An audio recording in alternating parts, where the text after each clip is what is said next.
আসসালামু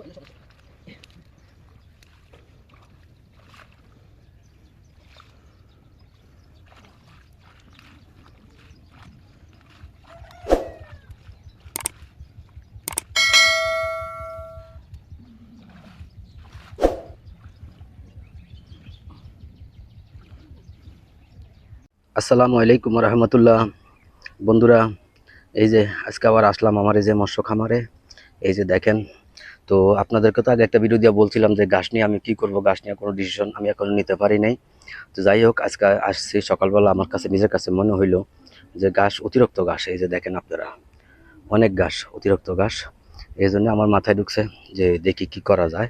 তো আমি সকালবেলা আইসা নিজেই এই যে একটু জায়গা সাফ করে দিছি। এই যে দেখেন, সাফ করে দিয়ে হালকা বাসমান খাবার দিছি, আর হইলো আটা, এই যে খোল সিটাগুড় যেগুলো আমি বানিয়ে দিই ওটা পানির সাথে মিক্স করে দিছি। এই দেখেন ছোট ছোট মাছগুলো আসছে, আর বড় মাছগুলো একটু ওই যে সাফ করছে যেন কম আসছে, ফাঁকে ফাঁকে আসে আর কি।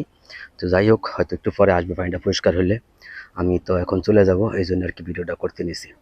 তো বন্ধুরা, একটু রিস্ক থাকে, যেহেতু আমি এদিকে থাকি না। দেখা গেছে সম্পূর্ণ গাছগুলো যদি পরিষ্কার করি, হয়তো জানি না কি যদি কোনো সমস্যা হয় আর কি। কত রকমের মানুষ আছে, যদি কেউ কোনো নেগেটিভ চিন্তা ভাবনা করে আর কি। এই জন্য আর কি আসলে গাছগুলো আমি সাফ করতে চাইতেছি না। আমার কাছেও ভালো লাগে গাছগুলো সাফ করলে, মাছগুলা একটু দৌড়াদৌড়ি করতো, রেস্ট টেস্ট করতো। আমি ওই যে দেখেন, ওই যে মাছগুলা মাশাল্লাহ বড় হয়েছে, তো একটু রেস্ট টেস্ট করতো আর কি। তো সেটা আমি বন্ধ রাখছি একটাই কারণে, যে যেহেতু আমি এদিকে থাকি না, দেখা গেছে কেউ যদি কোনো রকম কোনো শত্রুতা আমি করে আর কি, এই জন্য আর কি। তো দেখা যাক কি হয় বন্ধুরা। তো আমি এই যে সকালবেলা আসছি, আইসা আর কি যে আপনাদেরকে দেখাই যে আমি আমার তরফ থেকে যে গাছগুলো সাফ করছি, কারণ যেহেতু এখানে মাটি মুটি ফেলামু পরবর্তীতে, এই জন্য গাছগুলো এদিকে সাফাই রাখছে। এই যে দেখেন এদিকে এগুলো ঘাস, এই গাছগুলো আমি পরিষ্কার করছি, এবং এই জায়গাটা মোটামুটি একদম পরিষ্কার করছি, নিচের থেকে গাছগুলো একদম সাফ করে দিছি। তো দেখা যাক আলহামদুলিল্লাহ কি হয়। আর পানি তো এখন দেখা যাইতেছে অনেক কমে গেছে। যে দেখেন পানি প্রায় আপনার বাউন্ডারি থেকে 3 ফিট নেমে গেছে পানি। এই দেখার নিচে হয় যতটুকু সম্ভব 3-4 ফিট পানি আছে, আর বেশি পানি নাই। সর্বোচ্চ 3 ফিট হইতে পারে আর কি। এখন দেখা যাক কি হয়, পানির মোটামুটি টান দিছে, পানি চলে যাইতেছে। তারপরে দেখা যাক কি হয়, ভালো মন্দ যাই হোক অবশ্যই আপনাদেরকে জানাবো।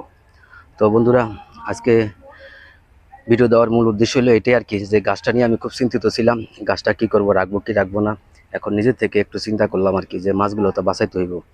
এখন যদি মনে করেন কেউ কোনো শত্রুর আশায় ভয়ে যদি মনে করেন এগুলো পরিচর্যা বাদ দিই, তাহলে খারাপ দেখা যায়। এই জন্য আর কি আপনার এই গাছগুলো সাফ করলাম আর কি। তো দেখা যাক রেজাল্ট কি আসে। যদি ভালো আসে তাহলে এই যে জাংলা নিষেধ এইটুকু সাফ করে দেবো, আর এই যে এইটুকু সাফ করে দেবো। ওরা ওই এদিক দিয়ে ফাঁকা থাকবো, ওই দিক দিয়ে ওরা যা করে করুক। আর ওই কর্নারে একটা গাতার মতো আছে, ওরা কত বছর পানি উঠানোর জন্য আর কি ব্যবস্থা করছিলাম আর কি নিজের থেকেই। ওই পানির শর্ট পড়ছিল, একটা ভিডিওতে দিয়েছিলাম একদম প্রথম প্রথম, ওই ভিডিওর ভিতরে আছে। তো যাই হোক, ওখানে একটু গাতার মতো আছে, ওইদিকে মোটামুটি দেখা গেছে যেখানে এখানে মাছ বেশি নাই, মোটামুটি আমার মনে হয় 400-500 পিস মাছ হবে আর কি। তো এই জন্য আর কি, যে ওরা ওইদিকেও থাকতে পারবো, ওইদিকে মোটামুটি ভালোই জায়গা আছে সামনের দিকে, ওই বাউন্ডারির দিকে আর কি, ওই যে ওই দেওয়ালটার দিকে, ওই যে ওইদিকে ওই কর্নারটার ভিতরে, ঠিক এই কর্নারে। তো ঠিক আছে বন্ধুরা, অনেক কথা বললাম। জানি না আপনাদের যদি কোনো সাজেস্ট থাকে অবশ্যই সাজেস্ট করবেন যারা আমার এই ভিডিও দেখেন।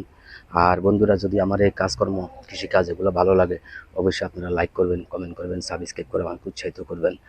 আর আপনারাও যে যেখানে পারেন, আমি তো আসলে সবসময় বলি সবাইকে, আপনারা যে যেখানে পারেন সেখানে গাছ লাগাইবেন। বিশেষ করে শাক সবজি, ফুল ফল গাছ, ওষুধি গাছ, বনাজি গাছ, যার যেটা মন চায়, ছাদে পারেন, বারিন্দা পারেন, উঠানে পারেন, যেখানে ফাঁকা জায়গা পাইবেন সেখানে গাছ লাগাইবেন। আর যদি দেখেন আমার মতো যদি এরকম আপনাদের কোনো জায়গা থাকে, অবশ্যই আপনারা মৎস্য চাষ করবেন। এর কোনো লস নাই, খারাপ না ভালো হয়, আপনি মনের আনন্দ আসে, সবচেয়ে বড় কথা হলো খাদ্যের যোগান হবে, এই আর কি। তো ঠিক আছে বন্ধুরা, আপনারা সবাই ভালো থাকবেন, নিজের খেয়াল রাখবেন। আজকের মতো রাখি, আল্লাহ হাফেজ।